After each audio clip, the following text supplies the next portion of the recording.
Hey, Elliot. Hey, Brian. What's the talk of the table? This week, we're sitting down with Nat Mesnard, a game designer, professor, and co-founder of Scryptid Games and Unquiet Games. Nat, welcome to the table. Welcome to the show. Thank you. It's so great to be here with you both. Great to have you here. It's great to have you here. So let's kick off this conversation. Today, we really want to dive into your game Assemblage and what this game has to say about like GMless play and really dive into the idea of GMless design. But to start it off, I think the title of your game is actually a great place to start. Can you tell us what the word assemblage means and why you chose it as a title? Yeah, that's a great question. It's definitely like, what is that? And like, I actually started designing this game after I read a book called The Mushroom at the End of the World, which is by this scientist and writer named Anna Tsing. And she actually talks about the term assemblage in that book as an alternative to the word community. So the idea behind thinking of an ecology or a community as an assemblage is not to make assumptions about the kind of relationships that are happening, but to look at a group as a bunch of entities that have just been tossed together, and then to look at what happens without prejudice or bias when a group of entities are tossed together in a particular environment or habitat, and learn like almost from like a empirical scientific perspective, what are they actually doing when they interact? I thought that was really cool. I feel like the word community is really overloaded. And this was very much from the context of ecology, which I am a total layperson about this and just am like a science fan. And I was like, oh, cool. That appeals to me. I want to know more about that. And so, of course, I was like, I'll make a game. So then you found this title, this idea of kind of community pre-connections. So tell us, what is the game Assemblage and how does it draw from that title and that idea? So it is a card-based eco-storytelling game of world building and world breaking. That's the tagline. And essentially, it is a collaborative story game where you build this weird ecosystem. So we're talking a sci-fi ecosystem. You can make up whatever you want. And you're using ecological relationships to each create a different species that has relationships with the other species created at the table. A lot of the game is dedicated to that world building. There's also a story arc, though, because after you've created this assemblage, this ecology, you collectively decide on an environmental cataclysm that happens to this ecology. And then you play to find out which of the species, and only one species, is going to go extinct. Oh, wow. I love this idea of like you talked about this in a piece you wrote called "Role Playing Queer Assemblages Amidst Capitalist Ruins," which will inform a lot of this conversation. And you specifically highlighted the idea of character creation, quote unquote, is making these species not characters. And I'm curious how that choice of like we are making species as I think in the piece you talk about like we voices rather than I voices. And how does that sort of inform what you want to say with the game about kind of GMless play and the word assemblage? Yes, that is a great question. So I was interested way back at the beginning of the design process for this. I was interested generally in point of view. And that also comes from my background in writing fiction, where when you study fiction, of course, one of the things you learn about is how choosing the point of view in a story or a novel can influence how people understand what's going on. So you have third person POV where you have kind of the camera hovering over the character, or first person where you're like looking out. And there is a type of POV that's sort of rare called a community narrator. And there are stories written from the perspective of community narrators where the whole thing is staged as this like group narrating something that happened. Some experimental writers have used community narrators because it is a weird perspective to take. It's not normally how we think, right? Because it's like normally I'm in my body, I'm having my experience, and I have to figure out how to relate with other people. So naturally, fiction represents that. And I was like, I want to do something weird. And then thinking about a community narrator perspective as the grounds of what you do in a game seemed like the right approach to getting into what are some different ways I can come at GMless play and contend with some of the problems I've encountered when I've played GMless games that, like, as a designer, I was interested in, like, not fixing, because like all design is just emphasize this and de-emphasize that. It's not trying to make a perfect game. But I was like, okay, how could this feel different? And I thought having people think about it from the perspective of a group, like I'm a group playing as a group of people, playing with a group of people who are playing groups. Like, I was like, okay, that's like you're zooming your brain out to think about interactions of multiple entities and how those interactions happen, instead of just being like, I have to defend my perspective and my story. There's an interesting thing in a lot of GMless games because so many of them are you're playing as a character, you are playing as an individual character, but there is that like kind of shared storytelling aspect that oftentimes, no matter how hard you try, does kind of end up as having a authority figure appears throughout play, just because of the way storytelling happens, the way that different personalities interact, and because you're telling from a single point of view of a character. Do you think that like the community aspect of what you're doing is the key to kind of de-emphasizing that problem that you like may have encountered? Definitely. Thank you. This is what I love to talk about. I do think that it de-emphasizes that. I think that people, when they sit down together, naturally try to figure out what the hierarchy is. And I actually don't think that there's anything wrong with that. It's a useful way to organize and figure out who talks when, which is a huge thing in role-playing game design. We talk about spotlight, and we need to figure out how to take turns and who decides what about the scene. Because if we're all just shouting and saying things, then we don't understand what the narrative truth is. So the game needs to help us figure out like the structure. And then also we will do it based on our friend group. Like, this person is good at this, so like let's have them kind of be the leader. Often people just do that without even discussing it. So the idea of zooming out and being like, we're all these groups. Let's think about like not just writing the story of a character, but curating the story of a group was something I was trying to nudge people to think about, so that they don't just automatically do whatever pattern of hierarchy defining that they would bring in a game where the game was focused on something else, which again is fine. I was just like, no, I want you to think about this in this game. And I've seen that happen when people play.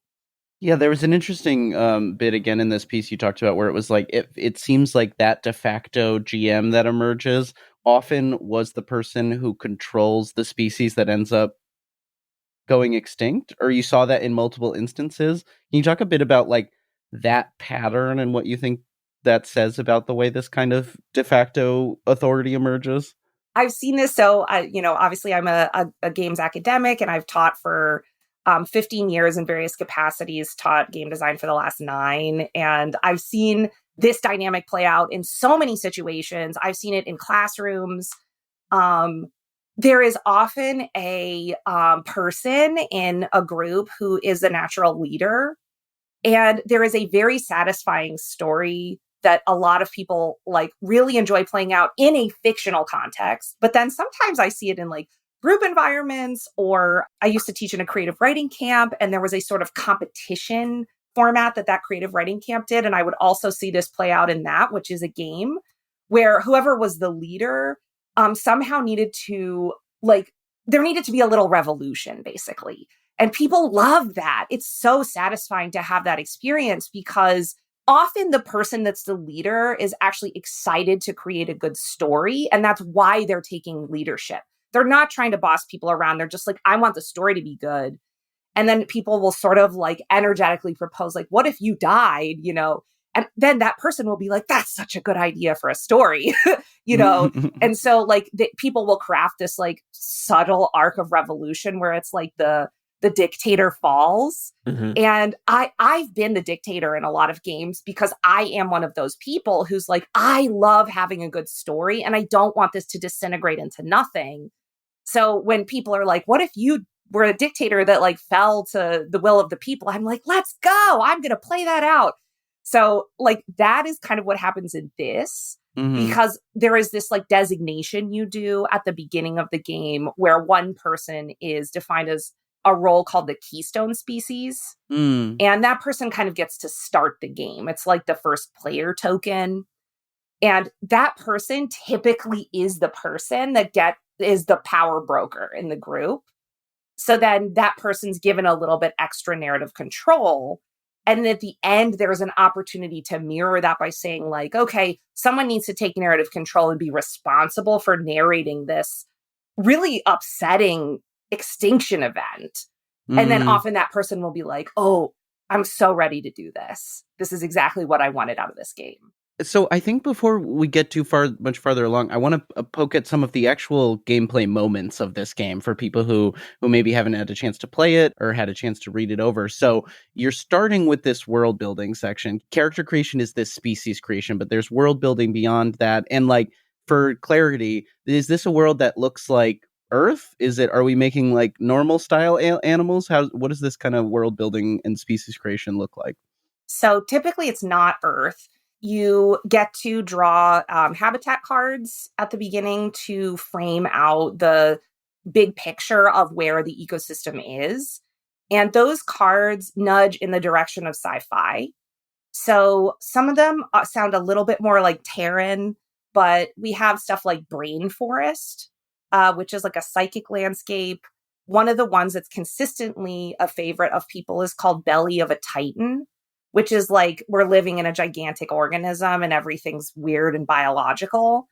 The Titan could be anything. It could be a space whale, which I think there actually was a space whale. We have some example text in the guidebook that's like kind of a space whale vibe, where it's like this gigantic entity drifting through the stars, but it's like disintegrating and stuff is getting in. And you're like, oh my God, the walls of our reality are coming apart. So it's kind of nudging in the direction of that. We have stuff like there's like a desert environment and a beach environment, but the game really encourages you to make it sci-fi and to imagine it as an alien planet. One of the comparison shows, like just as a kind of media analog, is Scavenger's Reign. I don't know if either of you have seen one of my that, favorites. It's great. Yeah, I love it. I love it. That has people in it, and this is just the animals and the plants. But like the picture I have in my head from that show of what the stuff looks like and how it feels to like see it happen is definitely like where I want people to go with this game. It's somewhere weird, not here. Don't worry about knowing the science. Like the game does not actually hew to actual science, right? Because like sometimes the relationships kind of are like, how does that work? And people will create NPC species and it's not always like a logical food chain. And it's meant to be a creative canvas for negotiating narrative control and seeing this weird shared dream, much more so than it is about like, let's learn science. And then this other part of the game, which is this following this mass extinction event. What does that look like at the table mechanically, imaginatively? There is a phase at the beginning when you're creating the species where I ask you to create a secret vulnerability. And this is a narrative opportunity people can take to add an extra fact about these creatures that then will be revealed later.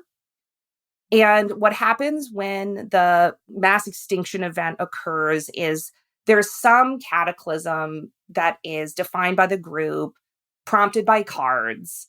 And as that unfolds, we sort of, in broad strokes, decide what it is. It's like, oh, an earthquake happens and like the planet like splits in half, or there's a tornado that completely decimates everything, or there's a crazy illness that all these species are vulnerable to, or whatever. And then the group of people just says, okay, now we're all going to reveal what our secret vulnerability is and use that as a prompt to discuss openly who we think should go extinct. So it's not a roll to find out. It's a let's all decide.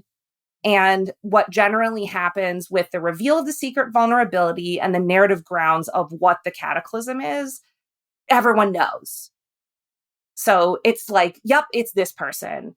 And then with it being that person, there's a sort of endgame procedure that's like, okay, if it's this person, that person narrates these things, and then everyone else narrates. There's that moment, like I always kind of cry when I see this happening, but the people who didn't go extinct narrate a species memory of the one that died off. Oh, wow. So it's really interesting because some of them are like, oh my gosh, our companions are gone. They were our symbiotic species we relied on them, but we have to survive some other way. And then my favorite thing is some people will be like, they were our predators. We hated them. We are thriving. That's still devastating. Like, you know that so many players are going to like jump on that moment and make it as devastating and tragic as possible. Yes, yes. I really enjoy that. I love tragedy. And like every time it happens, people are like, oh my God, this is really sad. You know, because at the beginning of a TTRPG, people are always like, it's like, what is your species name? And then like people will be like, oh, my species is called Brian, right? Or whatever. And they'll joke around about it and be like, it's made out of bubble gum and it drifts around in space as a gigantic balloon. And people are like, that's great. And then by the end, people are like, that thing died. And it's like, I'm really sad that those goofy things are gone.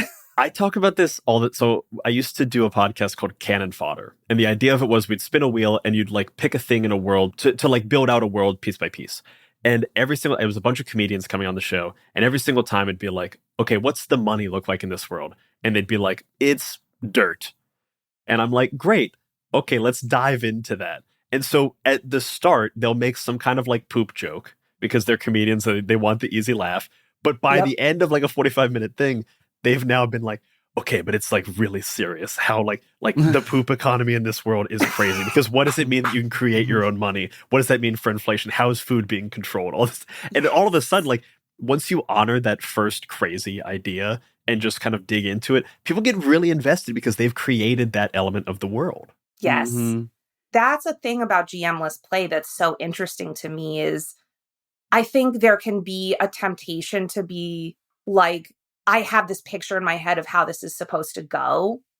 And then if someone disrupts that, it's like frustrating and you kind of want to be like, oh, what? Like, that's not what this is.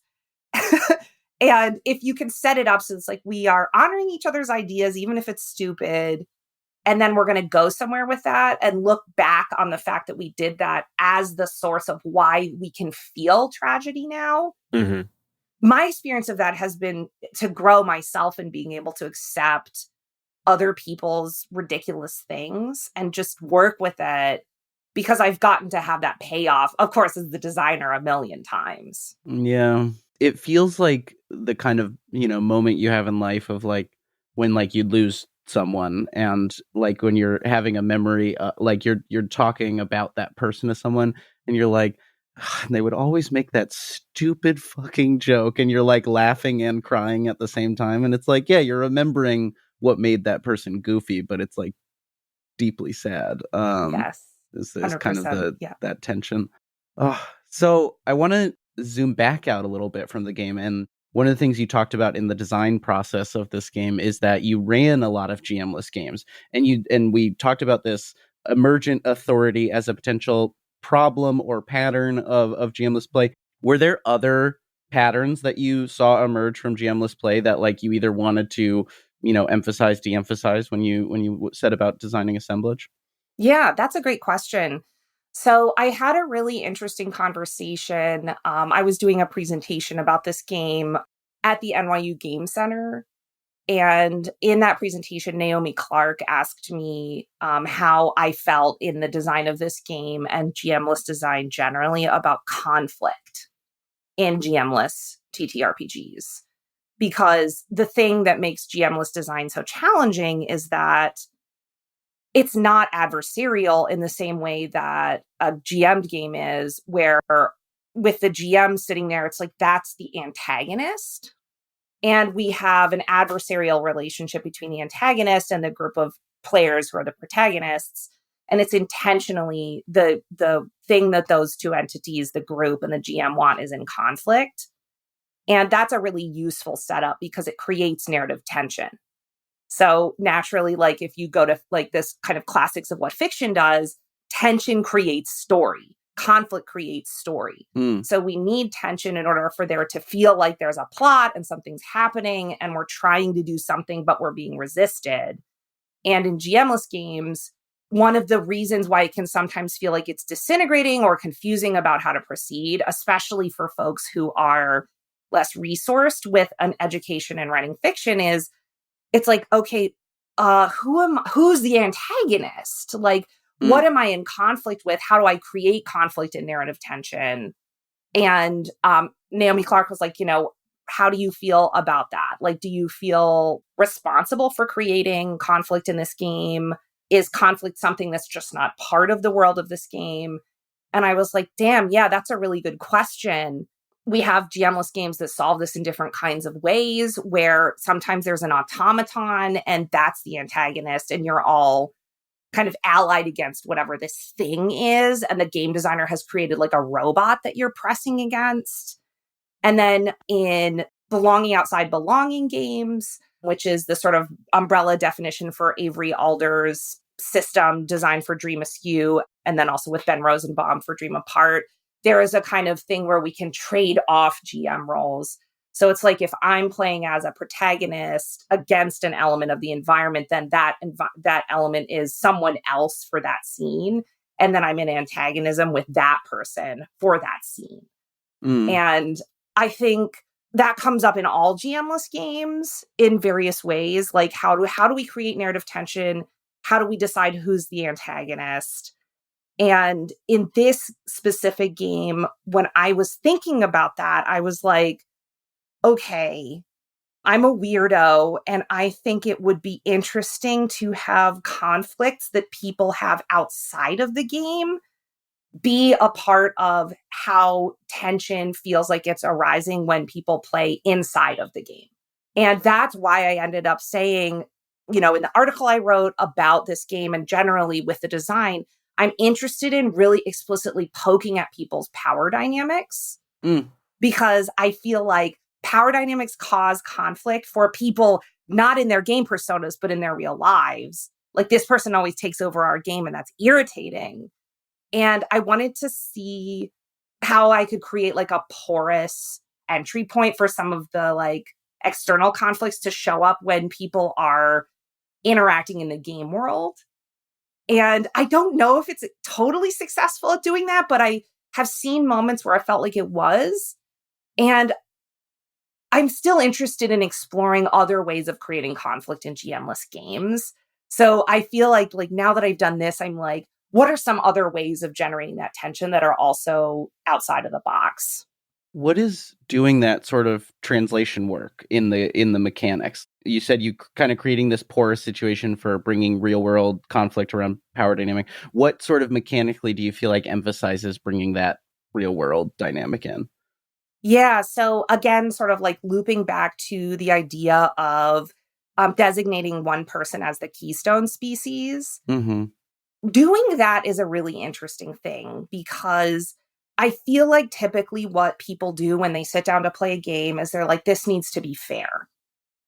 And I actually designed way back in the early days of my life as a game designer. I worked with my design partner and life partner to design a game where also at the start of the game, you give one person more power. And people would always be like, this is unfair. Like, what? That's not good. This needs to rotate. So people would say like this role that we were giving that was like a more power role needed to be different. And I was a young game designer at the time. I'm like, okay, blah, blah, blah, we'll try it. But I think that there is a phenomenon where if you sit down inside of a game and you're like, everyone decide who gets the most power now, without having done any of the narration yet, the only thing that can inform that is information from outside the game. Sure. And if you involve information from outside the game in that initial decision, then that populates into all of the dynamics that happen afterwards. So I've actually had people say once with the keystone species, I mean, that person really does get more power because it's like they make up the first species. And then every other species is sort of around the circle based on what that person made up. So they are like, I get to define the creature biology and everyone else is going to respond to me. And someone at one point was like, this is going to always be given to the annoying guy who takes over. And they were like, you need to change it. And I'm like, it's supposed to be like that. Because if you have a role in a game that is a arrow that points at that person and everyone takes the little sign and points the arrow at the person that is like, that's the person that always takes over, then the question then becomes, okay, how are we going to contend with that using the tools of the game? Mm-hmm. And thinking about that, I tried to build game tools that let you interact with that in interesting ways. It's an interesting thing about like choice and how important that is in defining these power dynamics, because if you're playing a role-playing game and everyone comes in with their own character and one person is just way overpowered, that feels unfair and bad. That's like just a negative feeling. But if you start a game with, hey, let's all choose who has more power, now it's, I get a choice in that. I can like build my stuff towards that. Now it feels like shared storytelling rather than imbalance of storytelling. It feels like we've all made this decision together rather than someone is trying to elicit their will on the story more than anyone else can. Yes. And the thing that's interesting about that is like, if we all like sort of chose that person, it's often like kind of like an election. And like sometimes you want to elect somebody who's going to do a good job there. So it flips your perception of it, of being like, okay, that person's power is useful. How are we going to use it in this game to tell a story? Or how are we going to like architect a revolution where the dictator falls? You know, like there's these different things you can reach for. And then that becomes the narrative tension that everyone's sort of collaborating to play out. So I feel like a lot of what we've been talking about here is this emergent authority or emergent like, you know, dictator or kind of like a GM role that comes up. I'm curious about your thoughts on the other side of one of maybe the trappings of GMless design. Like one of the things that like I worry about sometimes in bringing GMless games to a group, although not the normal people I play with because they're all sickos and love games, but bringing a GMless game to a group is that you have the maybe de facto leader who wants the good story, but then on the other end you might have like the de facto passenger who's just kind of like, I don't feel like I can control this story at all, and I'm just going to kind of ride the wave. And I'm curious how you think about that side of the coin when it comes to GMless design and then specifically Assemblage. Yeah, I love the term de facto passenger. Like, I kind of want to borrow that because I think that's such a accurate, all yours, real. It's Feel like it. a really like generous way to describe them. It's not a passive person. It's a person that just wants to sit and look out the window on a train and see a beautiful landscape go by. Like, totally a person in GMless games.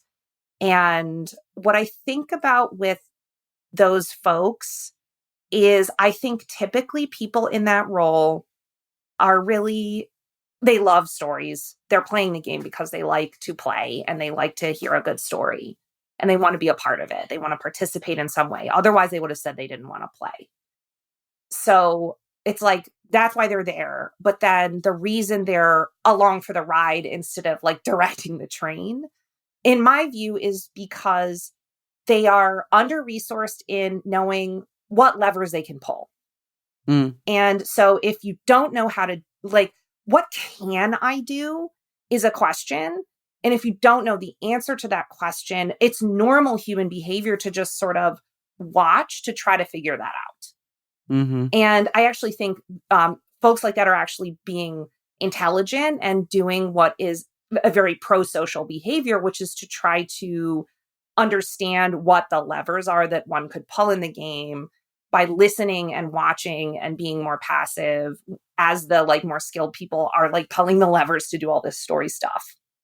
So with that being the case, like generally with people in that position, I think there are two things that you can do as a game designer. And I thought about both of those things in this game.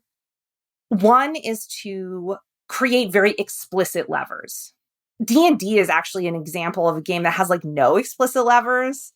Like, who knows what you're supposed to say? It's like, people, one of the things I often see new players do is spotlight will pass to them really in any like traditionally GM'd game that has a similar framing to D&D, and they will narrate forward way past the end of the scene. Like they'll kind of summarize what's happening and be like, I do this and then this happens and then we go over here. And the GM has to kind of walk back the end of what they said and reframe and say, okay, so you are trying to open the door, And then the person's like, oh yeah, okay, so do I have to roll dice to do that?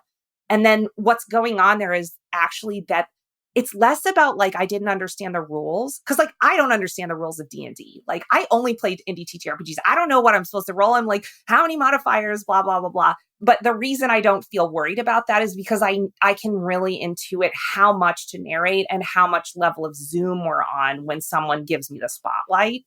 When you design a game for someone like that, you can say, okay, I'm going to be very explicit when I give them a lever to pull when it's their turn of how much I want them to narrate and on what level of narrative zoom. So then that person knows what they're supposed to do and what success looks like whenever they can come in. And then the other thing, we got a professor going here, but the other thing is people who don't play a lot of games, have a background in fiction. The other thing I think is sometimes common for these folks is they may actually have a background in writing fiction, but they have never done improv. And if you've never done improv, then the thing that is hard to know what levers to pull is embodying a character and talking as them and knowing how to craft a scene on the fly through some kind of moment by moment role play. So for people like that, I think what can be really useful is to make it part of canonical gameplay to narrate in exposition. And what that means is I designed a game because I wanted Assemblage to be accessible for multiple kinds of people who don't play games often.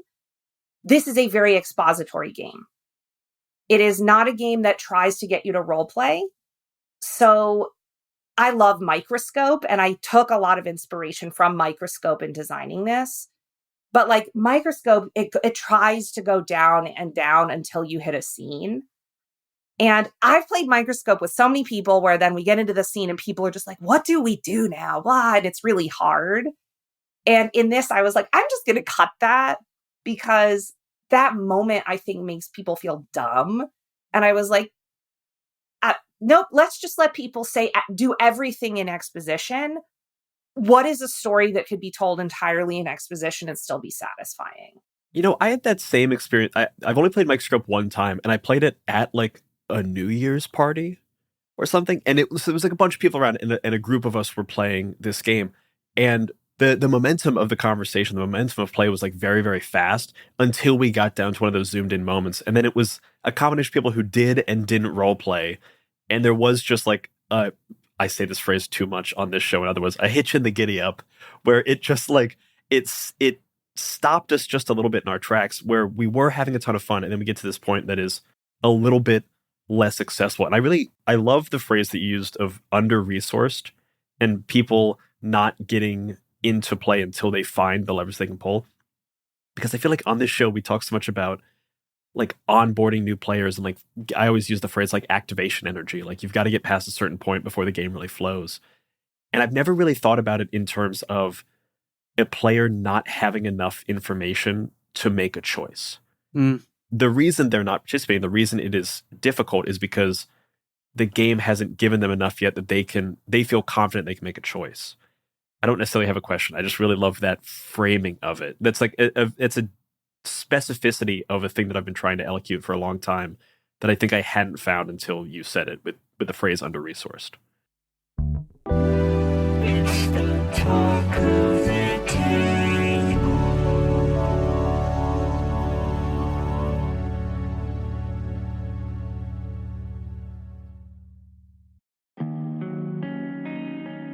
The Eternal Ruins is a new TTRPG based on the fantasy world building of artist Sam Carr.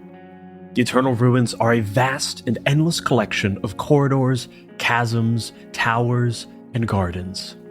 In the Eternal Ruins, you will play as newly awakened wanderers, stone statues hatch to life as children, seeking solace and hope in the bright places of the ruins, safe from the despair that the darker, more hostile corners might hold. Inspired by games like Eco, Hollow Knight, and Zelda Breath of the Wild, The Eternal Ruins explores themes of spirits and demons, hope and despair, exploration and identity. Based off the award-winning Wild Words engine by Felix Isaacs that is used to power one of our favorite games, The Wild Sea. Explore The Eternal Ruins on YouTube and back the game on Kickstarter, starting January 27th. Your next favorite game is on My First Dungeon. Hello and welcome to My First Dungeon. Hello and welcome to My First Dungeon. Ho, ho, ho, and welcome to My First Dungeon. From sad space cowboys. Kumari takes out a lighter from their pocket and goes, "This bar's next." Hell yeah. Hell yeah. Let's go. To death metal Viking cats. Hello Kitty, you see Melody Tuffington flying through the air, jacked as shit, massive legs, to horny snowmen? The sad part is that Joshua never gave Frosty a penis. No. And everything in between. It was a dark and stormy night. We've got something for everyone. You're a special Gertrude girl in a special Gertrude world. Happy birthday, happy birthday. I'm not a skeleton. Learn the game, then hear it in action. That's Snake Eyes -2. That's a 0.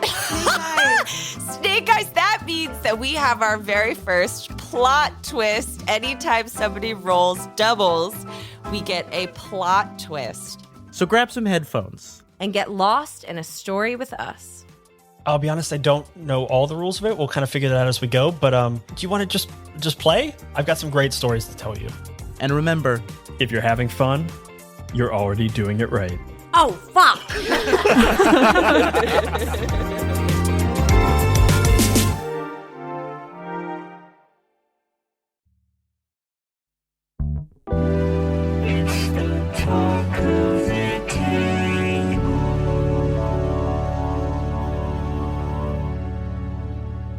I feel like there's a fun parallel with what you're talking about like getting rid of scenes and what can we do in exposition. And for some reason the thing that's jumping to my mind is like Pixar shorts and how like Pixar shorts have an impact without dialogue, often without dialogue. Not all Pixar shorts don't have dialogue, but that is like you don't need that like you would like a spoken scene from a Pixar movie or whatever. Like I'm thinking about the Sandpiper short, if you've ever seen that, where it's just a bird like on a beach, like over and over again attempting to like like dig stuff out of the sand with its all the other birds. And it's like that to me is like the exposition style scene, is just describing this bird doing something, but you don't actually have to play the bird to feel the impact of that. Okay, that is such a brilliant connection. I love what both of you are saying. I love animation that doesn't have dialogue.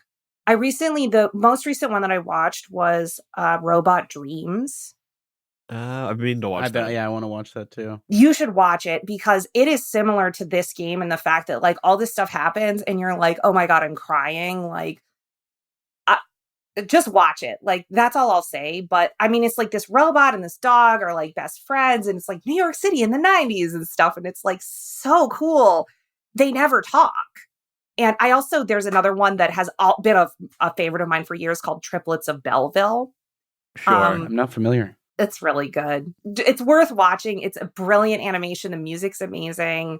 And it is really like this type of film it's about facial expressions and body movements. And if you, to your point, that's such a brilliant connection, Elliot, because it's like, if you think about that kind of film, and then what would it be like to be creating a film like that as a player in a TTRPG?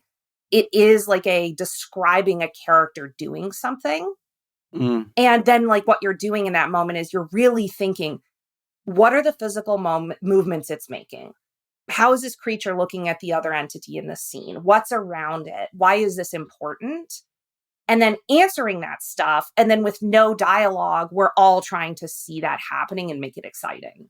And then it's also an element of like this entity or whatever the thing is that you're focusing on now encounters in the same way as assemblage. It's being forced into interaction with something that it may not be in community with. So it's just like, what happens when you put this thing next to this thing? What happens when you put a geriatric old man at a park with a chessboard alone?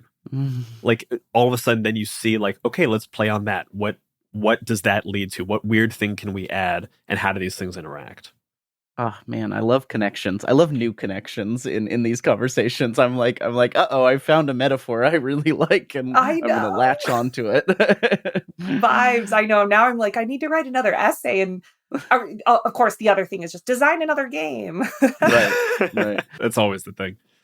GMless games are always so tough to sell people on, or just like when you want to play a game with your friends, people are used to a certain type of thing, and GMless games already have an additional thing to them.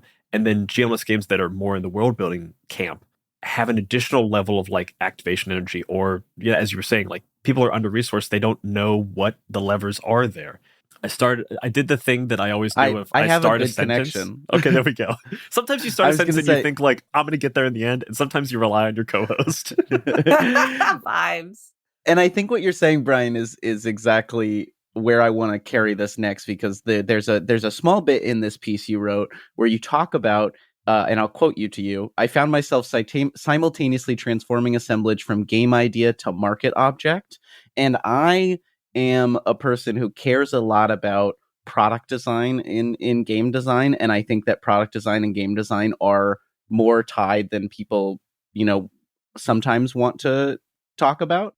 And I'm thinking about it in connection to this idea of like, giving players levers, giving players resources. So Assemblage, what's the product and the format of this product, and how does that sort of help the play?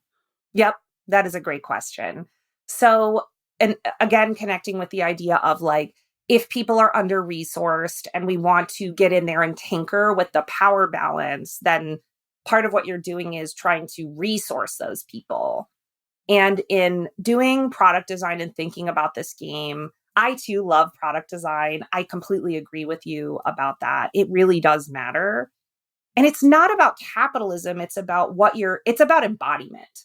Yes. Because at the end of the day, people are sitting down to play this and they're handling it. And what I will say about TTRPGs is people play them to have an embodied experience, as distinct from video games, which are disembodied, private. They're like having a dream where you leave your body and you go to another world.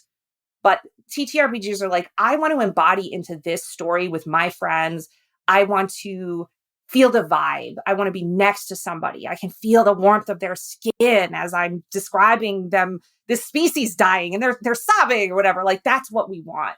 So with this game, I always wanted to do it as a card-based game.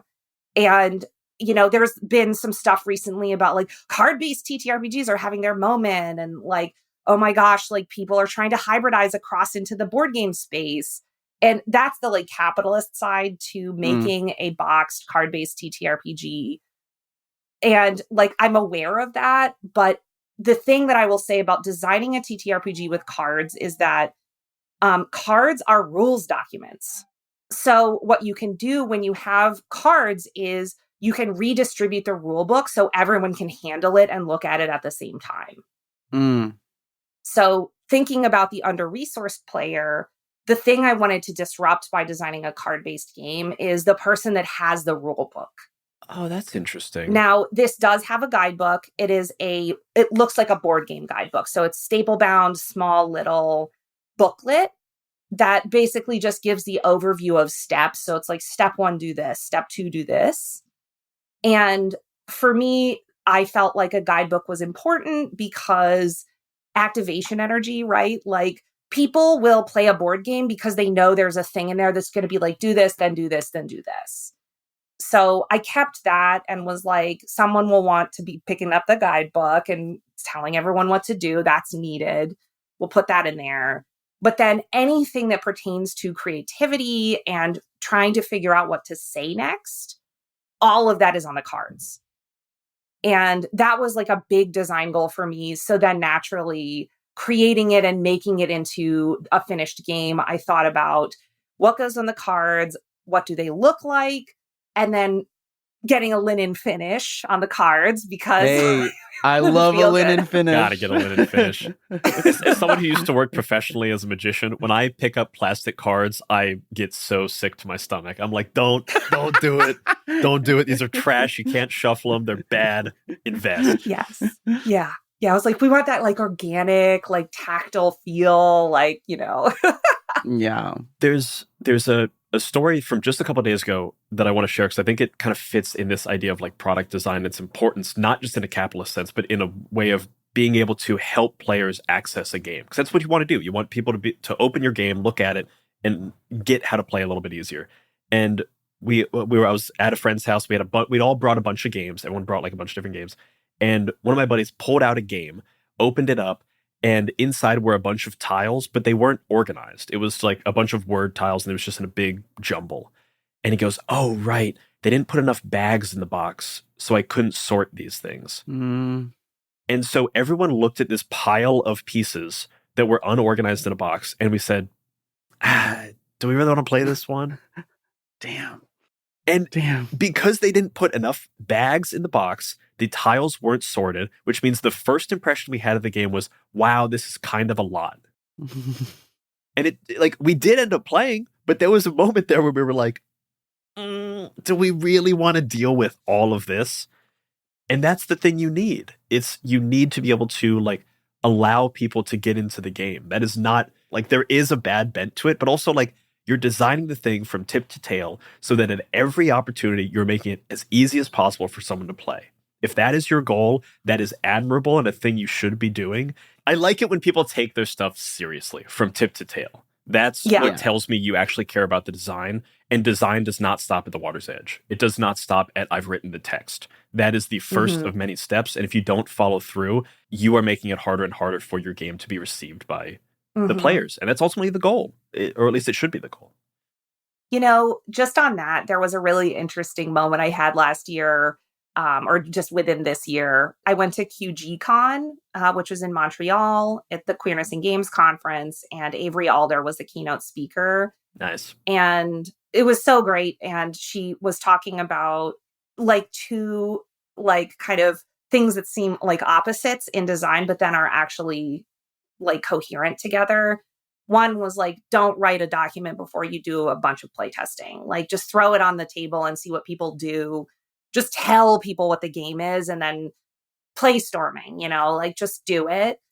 And she was like, I feel like that's important. And if you write down the rules before you do that, you can get locked into stuff.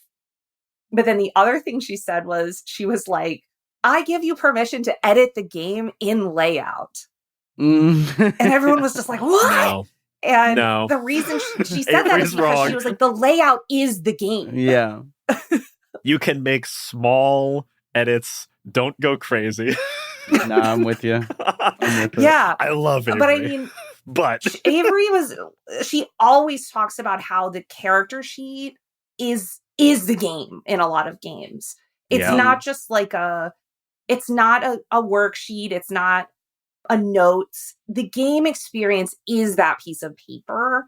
And she talked through a lot of approaches to thinking about that and saying like, okay, once I know what the game is and I haven't set that too quickly, now I'm doing the other part of the game that's the game, which is the immersive experience I'm trying to create, like as you say, from tip to tail with the pieces of it, the way the font looks, the way it's spaced out.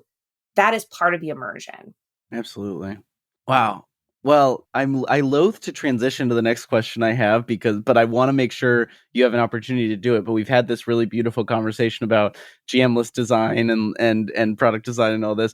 But I want to make sure that you have an opportunity to talk about like the product in a capitalistic sense, because you are trying to sell this game, and just like what do people get when they get this game? What is that product? What does this game look and feel and smell like? Smell? Maybe. I mean, You made a choice. we could try. Yep. So it is a box. It's a smaller box, so portable. You get a big deck of cards that comes with habitat cards, exploration cards that help you deepen the habitat. You get ecological relationship cards that help you define the species that you're building as the assemblage. And then there are cards for the world building deepening phase in the middle of the game, which is a really fun phase where you create seasons and then you describe an event that happens in a season. Events can be anything from like a great feast occurs to there's a territory dispute. And then from there, one of the species tells a myth that their species has about another species. Those are actually rotating roll cards that you kind of take turns placing around. And there are event cards that you draw in that phase. And then at the end, we have the cataclysm cards that help you shape the disaster that occurs.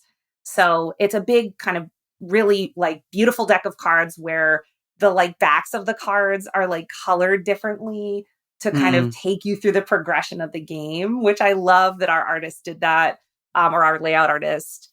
And then there's a guidebook in there, and then there is a pad of paper that is to create a little standee that lets you draw a picture of your species and write their name down.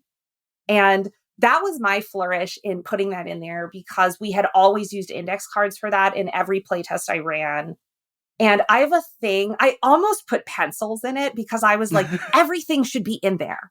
Yeah. And my people that I published with were like, don't put pencils in there because everybody has that. But I really did feel like it's just a little placard thing.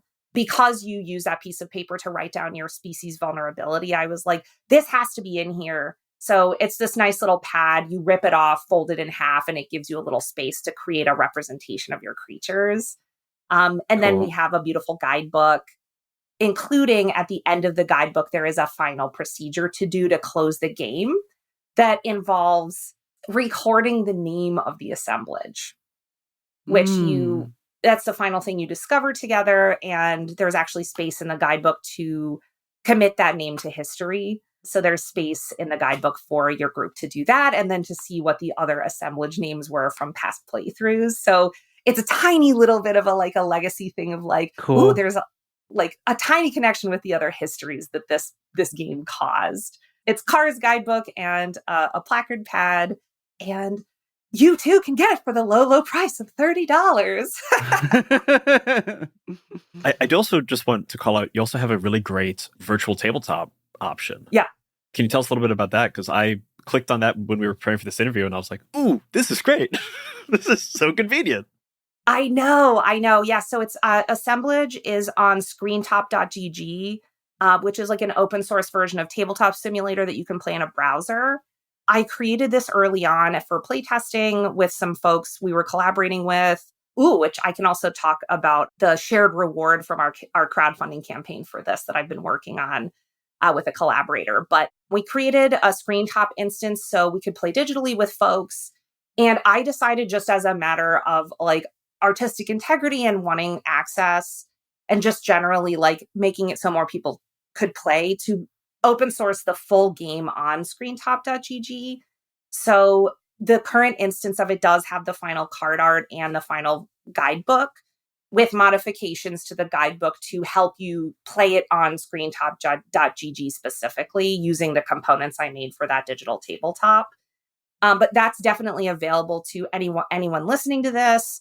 I'll make sure it's on the website linked from the game so folks can go there and check it out. But I really do just want people to play it. And it was really fun setting this thing up. And I would love if anybody does actually play the Screentop instance. I'm still user testing it and I'm receptive to feedback of how it could be smoother to use in a digital context. Love that. However, I'm saying here and now, if you play this game on the virtual tabletop, you then must go buy a copy. It's what you got to do. You simply have to. You got to participate in the economy. You Gotta just- feel you the need linen to. finish. Right. Yeah, exactly. It's embodiment. It's embodiment. I love this word embodiment. That is one that is gonna stick with me. Absolutely. So, Nat, we've come to our final question of the interview, the question we ask every guest on Talk of the Table, and that is, what are you bringing to the table? And this is just our cute way of asking you for a recommendation for our listeners for anything. It can be in games, out of games. It could be advice. It could be an activity. It could be anything. What would you like to bring to the table, Nat Mesnard? Okay. There's so many things I could answer that. So what comes to mind for me is my own projects, which is just like Hey, you're allowed. totally Hey, like go shameless for it. self-promo, but I am really excited in Scryptid Games, which is the press that publishes Assemblage, and it's the TTRPG publisher that I co-founded.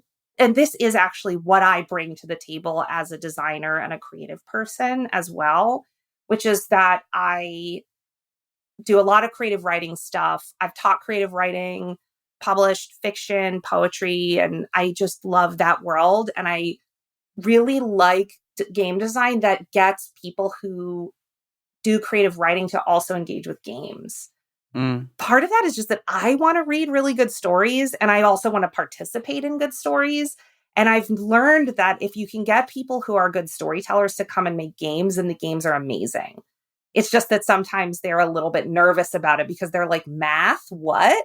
And I'm like, you don't have to do math. This is for everybody. So that's very much like my thing. And I've actually been doing that for years as a tabletop designer, but then also in the world of video games and interactive fiction, just getting creative writers to make this stuff.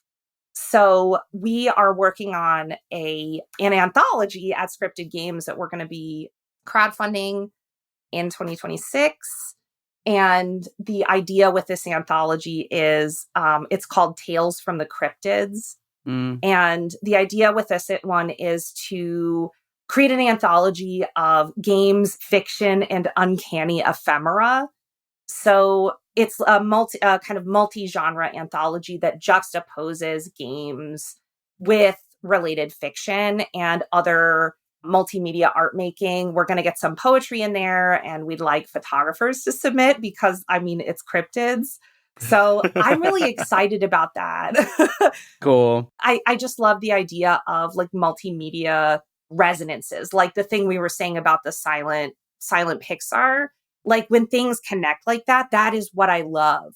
So this project is another angle on like seeing if I can like make those connections happen. And my co-designer, Bridget Winter, is going to be editing it.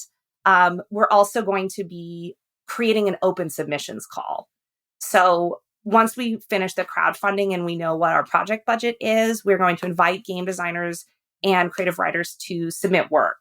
And I'm really excited about that because I think it's important, if you want to do this, to make game publishing and multimedia publishing accessible and open to as many people as possible so that more people can like have work doing this like cool juxtaposition thing.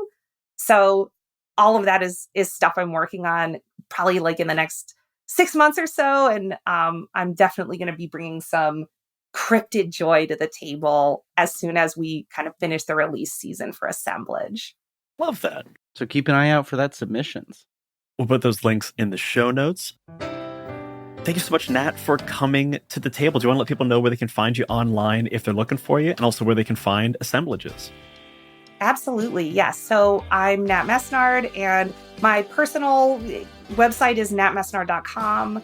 I exist on Blue Sky and Instagram, also just at Nat Mesnard. You should be able to find me there. I publish with my co-founders of Scryptid Games. That is where you can find Assemblage. Scryptidgames.com is our website, and you should be able to find it there if you want to buy direct from us, which is always great. We do try to put our games in distribution and have them at brick and mortars. I'm hoping Assemblage will be in distribution with IPR. And if you're local to New York City, it will be for sale in 20-sided store and generally available wherever you buy things, I hope. But definitely shop scriptedgames.com, and Scripted Games also exists on Instagram and Blue Sky. Just Scripted Games. That's cryptid with an S at the beginning, by the way. So look for us there. Hell yes. We will put all those links in the show notes below. If you want more gaming content from us, you can become a member of the Many-Sided Media Patreon. There you'll get access to bonus roundtables, ad-free episodes, bonus actual plays from our actual play podcast, My First Dungeon, and so much more. We're putting a bunch of cool stuff up there, so check it out. You can also become a subscriber to the Many-Sided newsletter, get updates about the show, articles, interviews, a ton of good stuff. And if you want to talk about this episode and any other episode of Talk at the Table, you can check out the Many-Sided Media Discord. There's always a bunch of great conversations going on about game design, actual play, and just the cool stuff happening in the tabletop universe. All that stuff's going to be linked in the show notes below. As always, rate, review, and follow Talk at the Table wherever you get your podcasts. And that's what the table is talking about. Bye-bye, everybody. Bye-bye. Bye.